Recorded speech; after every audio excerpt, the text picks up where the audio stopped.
I want to go to Mr. Ronan and Mr. Mayor on a slightly different question. A lot of people believe that what the party needs is a generational choice. You're the two youngest people sitting up on this stage. Does the Democratic Party need to pass the baton to the next generation? And are you the ones to take it? Make the case for why the party should hand off control to somebody of your generation. Mr. Ronan and then Mr. Mayor. Well, Pete, what do you think? You think we're the next generation of leaders? Of course we are. That's not the question. The question is, are we finally going to get a place at the table? I ran for state representative. I served my country in the Air Force for 7 years. I served overseas, and now I'm a reservist. I am still serving my country while doing this. Why? Because it matters. Because I care. Because we believe in service, and every single millennial out there has vested interest in our future. And if we don't give them the chance to step up, if we don't mentor them to step up, and if we don't give them the tools to succeed, we will fail. So it's a little self-serving to say that, yep, we absolutely need a millennial up here on the DNC chair, but in a sense, it's true. Because we grew up in a great economy that we watched get destroyed. We saw the technology boom. We saw everything that has changed in our country since the 90s. We are probably one of the most diverse and versatile people because of that. We've dealt with the landlines and dial-up internet, and now we have cell phones and fiber optic cable. So not only are we generationally moving forward, and as a generation do we see more and want to participate in more, we have the drive, we have the passion. And we've seen that in the Bernie-crats, we've seen that with the progressives, and we've seen that with all of these local candidacies that have been going on. No tools at my disposal. I asked my party for help, and they couldn't deliver. I asked them for just contact information for local news media. Couldn't give me anything. How can I win? How can you win? How can we as millennials win if we don't have the tools to succeed? So I'm sorry I'm digressing a little bit. That's all right.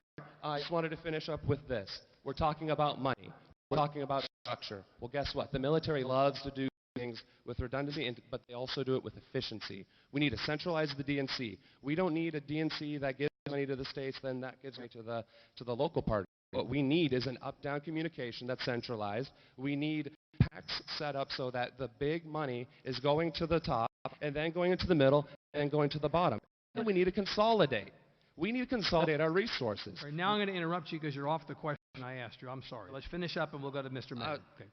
By consolidating our resources, we give new people, those millennials who do not know the path, do not know the game, a chance to win. Right.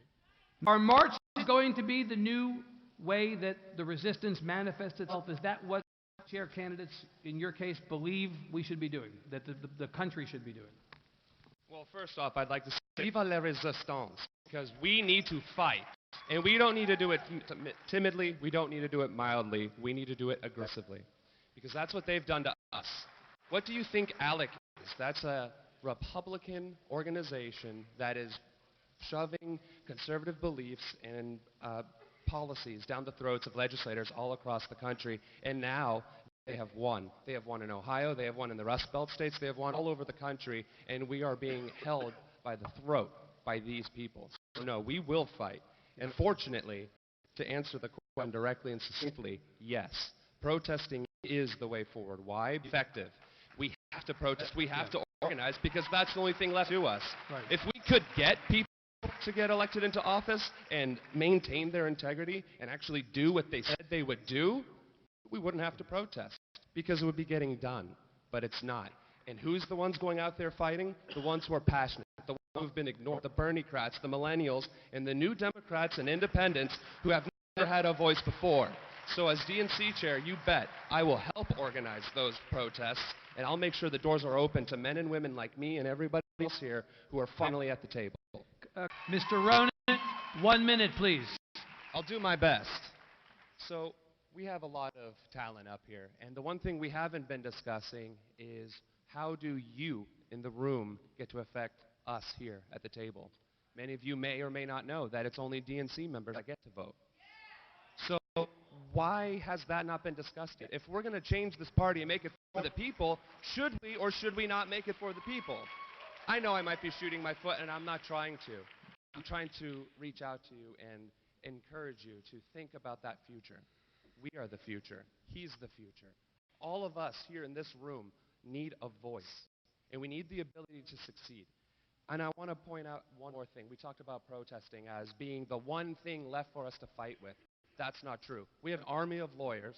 We have people like him who knows exactly what needs to be done, but we're not utilizing those resources. We could be shoving lawyers down the throats of the DNC and Republican states day in and day out, but we choose not to. As DNC Chair, I would fight tooth and nail at every single level that we can do, and I'd be encouraging people to step up and take the places of the people here. Thank you, Mr. Ronan.